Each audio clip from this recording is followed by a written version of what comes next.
Hello everyone, कैसे हो आप सब। मैं हूं गौरव काबरा। एक बार फिर से आप सबका बहुत बहुत स्वागत है हमारे यूट्यूब चैनल पे। सीएमए इंटरमीडिएट ग्रुप 2 का एग्जामिनेशन दिसंबर 25 में है। मैंने 2 दिन पहले पूछा था भाई पढ़ाई करने का मन कर रहा है, स्टूडेंट्स बोल रहे हैं नहीं कर रहा है। वेल, आपका पढ़ाई करने का मन करे या ना करे, एक बार ना आप जा करके अपने सीनियर से जरूर पूछिएगा कि ये मैनेजमेंट अकाउंटिंग कैसा पेपर है और कैसा पेपर आया था जून 2025 पे। सारे स्टूडेंट्स इस पर्टिकुलर पेपर से बहुत डरते हैं and this is rightly so because ये पेपर का स्ट्रक्चर थोड़ा अजीब है। ये पेपर की इंस्पिरेशन ली गई है from CMA final SCM and a little bit of SPM बीवी एज वेल। ये दो पेपर्स हैं फाइनल के जिनसे इंस्पायर होकर के इसका सिलेबस डिजाइन किया गया है। एंड ये सिलेबस का डिजाइन और इस सवाल या इस पूरे पेपर पैटर्न में दो बड़े सवाल आना, ये इस पूरे पेपर को बहुत ज्यादा टेक्निकल बना देता है। इस पेपर का अगर हम पेपर पैटर्न के ऊपर बात करेंगे 1 मिनट में करेंगे, बट अगर सीधी सीधी बात रखूं तो इस पेपर में सबसे बड़ा समस्या है वो ये है कि यहाँ पे टोटल 28 मार्क्स के बड़े सवाल आते हैं। 30 मार्क्स का एमसीक्यू आता है एंड 21 मार्क्स का थ्योरी आता है। सो ऐसे में जो चांस है, जो रूम है फॉर एरर, वो बहुत कम हो जाता है।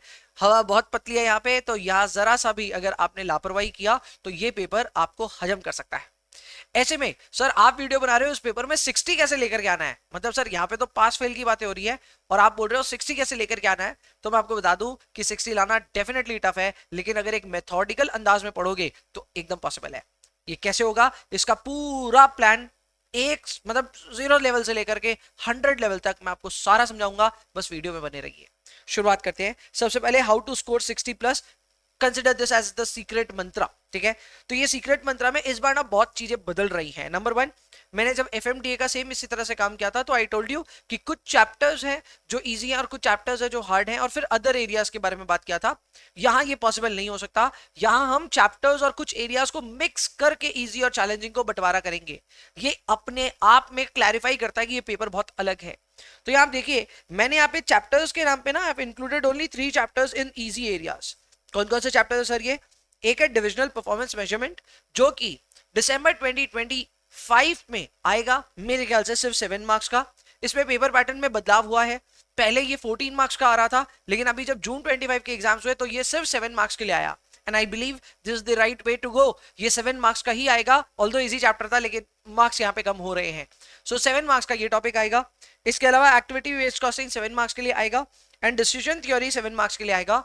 ये वो चैप्टर्स हैं या ये वो एरियाज हैं जिनके ऊपर खूब मेहनत करके आपको इसमें कोई भी मार्जिन ऑफ एरर रखना ही नहीं चाहिए। ये वो एरियाज हैं जिन एरियाज में अगर आपने थोड़ी सी भी मेहनत अच्छे से कर ली, और चिंता मत करो मैं कराऊंगा सारी मेहनत, आप उसकी एकदम चिंता मत करना, तो इन एरियाज में you will score 7 out of 7 and this is where you will score really really well for the entire examination.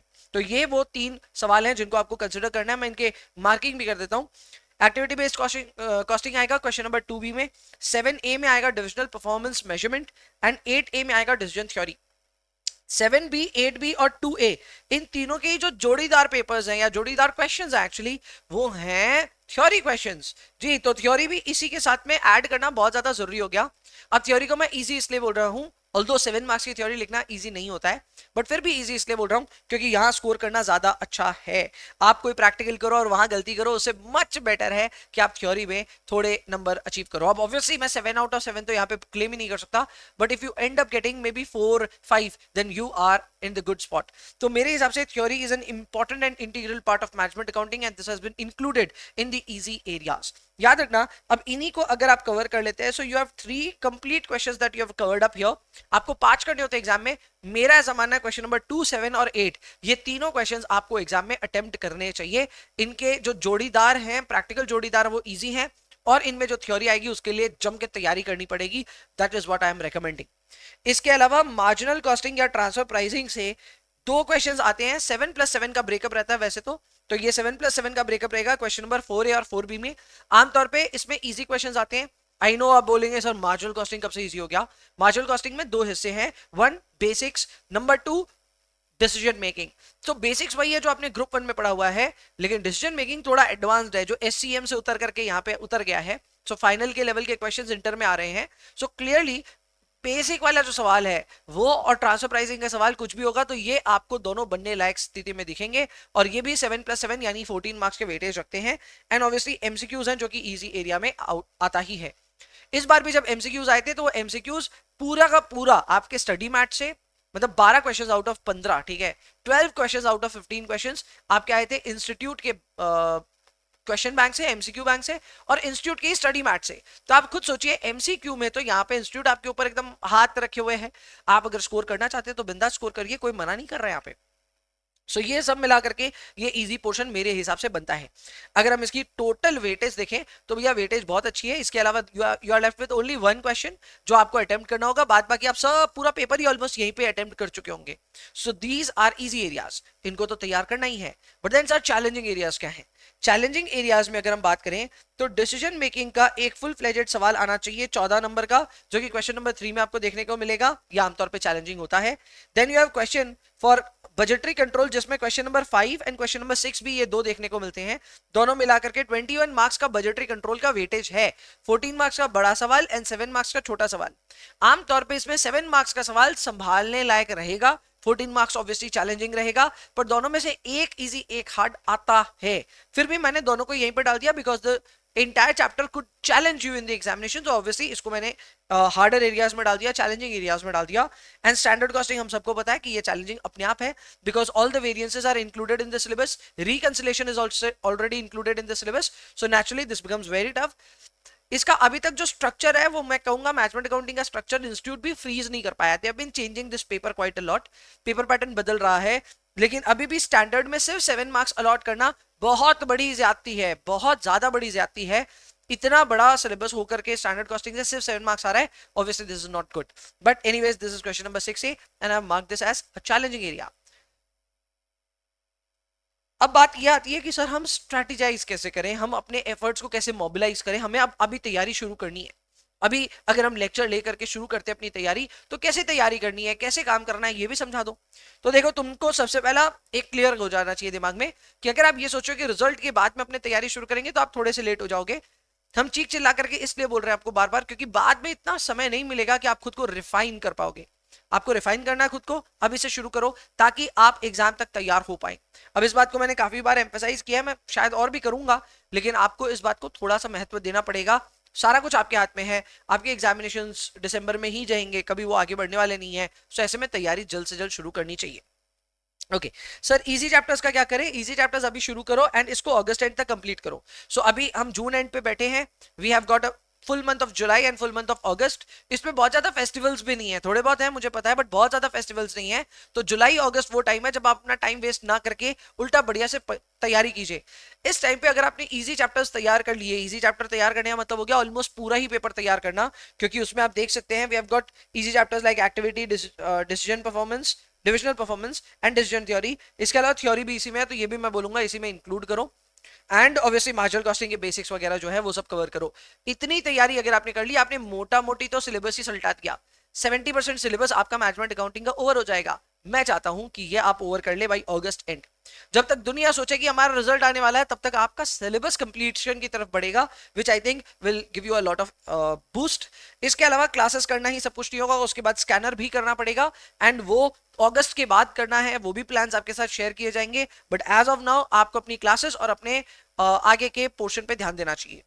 अच्छा सर, अगस्त के बाद क्या करना है? अगस्त के बाद में आपको यहाँ पे थ्योरी भी साथ साथ मैनेज करना है। मैं थ्योरी के लिए अगस्त की डेट नहीं दे रहा, but I am giving you the date of September end, यानी सितंबर एंड तक आप अपनी थ्योरी को भी यहाँ पे मास्टर कर लीजिए। थ्योरी को लेकर के डेडिकेटेड लेक्चर्स लिए हुए हैं, so you will get dedicated theory sessions as well, and self study तो ऑब्वियसली करना ही पड़ता है for theory which you will devote your time into. इसके अलावा हमारे हार्डर चैप्टर्स का क्या करना है सर, इसका फाइनल लेग भी एक्सप्लेन करो। तो ये आपको मैं मिड ऑफ अक्टूबर तक का टाइम देता हूं। सो ऐसा कर सकते हो आप कि अगस्त तक आपने इजी एरियाज कवर कर लिया, हार्डर एरियाज आप सितंबर और मिड अक्टूबर के बीच में कंप्लीट कर सकते हो। अगर आपके पास अगस्त में भी कोई 5-10 दिन बचते हैं तो उसमें भी ऑब्वियसली आप इन चीजों पर टाइम डिवोट कर सकते हो। इसका स्कैनर प्रैक्टिस अक्टूबर नवंबर में करना सही रहेगा। सो अक्टूबर का आधा समय और नवंबर आपको मिलेगा जिसमें आप इसकी भी प्रैक्टिस अच्छे से कर सकते हो। ऑब्वियसली ये हार्डर एरिया है, इसमें प्रैक्टिस डिसेंट अमाउंट भी होगा तो चल जाएगा। जो इजी एरिया उसमें बहुत ज्यादा प्रैक्टिस करना बहुत ज्यादा जरूरी है, तो इस बात का ध्यान रखना और उसकी scanner practice of easy chapters ज्यादा करना, ठीक है। अब अपने आते हैं सर एमसीक्यू में। एमसीक्यू सेवियर है, इस बार मैंने कहा 12 questions out of 15 questions, 12 questions देखे हुए ही आ गए, और ऐसा नहीं है बाकी 3 डिफिकल्ट आए हैं, बाकी 3 भी इजी ही आए हैं। सो ऐसे में आप पूछ लीजिए, सारे सीनियर्स को पूछ लीजिए, एक ही बात बोलेंगे, और मेरे ख्याल से कोई ना कोई सीनियर देख ही रहा होगा, कमेंट में डालो बच्चा आपको जो लगा था ना मैनेजमेंट अकाउंटिंग का ऑब्जर्वेशन अपना, वो जरूर इनके पास रखो। पर मैं बताता हूं आपको, ऑब्जर्वेशन ये है कि एमसीक्यू इज वेरी इजी, उसके बाद पेपर चैलेंजिंग होता है। सो ये जितने भी बच्चे अभी बोलने वाले हैं कमेंट में हाँ हाँ चैलेंजिंग पेपर था, चैलेंजिंग पेपर था, इनसे पूछना इनके एमसीक्यू में कितने मार्क्स आएंगे। कोई भी लेस देन 22 24 बोल नहीं रहा होगा, बोले नहीं हमारे एमसीक्यू में तो अच्छे आ जाएंगे। दिस इज द पार्ट जहां पे आपको अच्छे नंबर लेकर के आना है। You have to score really really really well here. तो ये आपके लिए सेवियर होने वाला है। कहां से तैयारी होगी सर? सारी तैयारी कराई हुई है। There is something known as MCQ bank, इसका सेशन मैंने लिया हुआ है। एंड इंस्टीट्यूट का जो स्टडी मैट है उसके पीछे के आपके जो एमसीक्यू होते हैं वो कवर करने पड़ते हैं। इन सब चीजों को कवर करेंगे, तैयारी बहुत अच्छे से हो जाएगी and it is not difficult at all. पर इसको करने से पहले कुछ होमवर्क करना पड़ेगा। होमवर्क ये कि ये सारे चैप्टर्स कंप्लीट करे बिना आप इसमें हाथ नहीं लगा सकते, क्योंकि प्रैक्टिकल्स आएंगे फ्रॉम डिफरेंट डिफरेंट चैप्टर्स। सो सारे चैप्टर करे बिना इसको हाथ लगाना not a good choice. Number 2, theory करे बिना भी इसको हाथ नहीं लगा सकते, क्योंकि थ्योरेटिकल क्वेश्चंस भी आते हैं। यानी मैंने जो आपको टारगेट दिया है अक्टूबर मिड तक अपने सारे चैप्टर्स फिनिश करने का, इसका रोल उसके बाद शुरू होगा। सो मिड अक्टूबर के बाद में आप एमसीक्यू के लिए डेडिकेटेड अमाउंट ऑफ प्रैक्टिस कीजिएगा। मैं आपकी ऑब्वियसली मदद करूंगा एमसीक्यू में बहुत तगड़े लेवल ऑफ मास्टर लेवल पे पहुंचने के लिए। I will help you with that, don't worry about that. And MCQ resources आपको खूब सारे प्रैक्टिस करने होंगे। अगेन उसमें भी भाई है, बहुत सारे रिसोर्सेज बनाएंगे इस बार, और उतनी प्रैक्टिस करेंगे जिससे एमसीक्यू में 30 आउट ऑफ 30 लाने की संभावनाएं बढ़ जाए। सर और क्या करना है? और ये है कि यार पेपर का अवेयरनेस होना चाहिए। जैसे कि बहुत ही कम लोग शायद ये चीज रियलाइज कर पाए होंगे कि मैनेजमेंट अकाउंटिंग का पेपर पैटर्न 3 बार बदल चुका है ऑलरेडी 2022 सिलेबस में। पहला जून 23 में एक पेपर पैटर्न आया था जिसको पूरी तरह डिसरिगार्ड किया गया था इन दिसंबर 23। एंड अभी जब जून 24 का पेपर आया है तो वो वापस थोड़ा सा अलग है। सॉरी 25 का जो पेपर आया वो वापस अलग है। यानी पिछले 4 अकरेंसेस हुए हैं क्या? 4, हाँ, जून से लेकर के अभी जून, 5 अकरेंसेस में एक्चुअली 3 बार पेपर पैटर्न बदला गया है for management accounting. This is not right. ये सीएमए इंस्टीट्यूट इस चीज के लिए जाना नहीं चाहता है। पेपर पैटर्न यूजुअली सिमिलर होता है, स्टिक्ड रहता है टू इट्स पेपर पैटर्न। पर जैसे मैंने कहा इंस्टीट्यूट इस नए पेपर के लिए अभी पूरा वेल सेटल्ड नहीं है। कभी भी इस तरह का पेपर था ही नहीं। हमेशा ये पेपर एफएम के साथ मिक्स होकर के एक पेपर बनता था। अब ये पूरा अपने आप में एक पेपर बन चुका है। तो जाहिर सी बात है इंस्टीट्यूट अभी भी समझ नहीं पा रहा है कि एग्जैक्टली किस में कितने मार्क्स का यहाँ पे डाला जाए सवाल। लेकिन एक चीज मैं आपको बताता हूँ, थ्योरी यहाँ पे 21 मार्क्स का कंसिस्टेंटली आया है हर एक टर्म में, तो वो तो कंटिन्यू होगा ही। इंस्टीट्यूट सिर्फ ये सोच रहा है कि बजटरी कंट्रोल में 21 मार्क्स अलॉटेड है, क्या उसमें से 7 निकाल करके स्टैंडर्ड में डाल दे क्या। इन्होंने हालांकि इस बार थ्योरी के चक्कर में डीपीएम को 7 मार्क्स से रिड्यूस कर दिया, तो वो एक स्कोरिंग एरिया था, वो भी रिड्यूस हो गया। तो इस तरह के थोड़े बहुत चेंजेस होते रहेंगे। अगली बार जब एमक्यूपीज रिलीज होंगे उसको देख करके भी अंदाजा लगेगा कि दिसंबर 25 का पेपर कैसा आएगा। सो पेपर को लेकर के awareness is critical.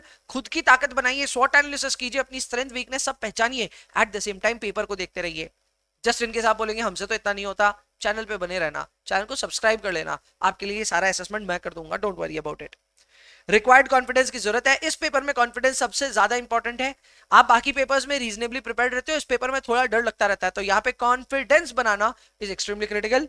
And last है, अपने लिए बढ़िया टारगेट सेट कीजिए, जो कि मैं ऑलरेडी कर चुका हूं आपके लिए, कि भाई आपको क्या कंप्लीट करना है बाय अगस्त एंड, आपको क्या कंप्लीट करना है बाय सितंबर एंड, आपको क्या कंप्लीट करना है बाय 10th ऑफ अक्टूबर और 15th ऑफ अक्टूबर, वो सब मैं आपके लिए सेट कर चुका हूं। प्लीज उन टारगेट्स को अपने लिए फ्रेम कीजिए, पढ़ाई शुरू कीजिए, अभी शुरू कीजिए, ताकि आप बहुत जल्द इस पूरे पेपर पैटर्न से समझदारी से सब चीज कवर कर ले। एंड इस पेपर से जो आपका डर लगने वाला है वो आपको कभी लगे ही ना।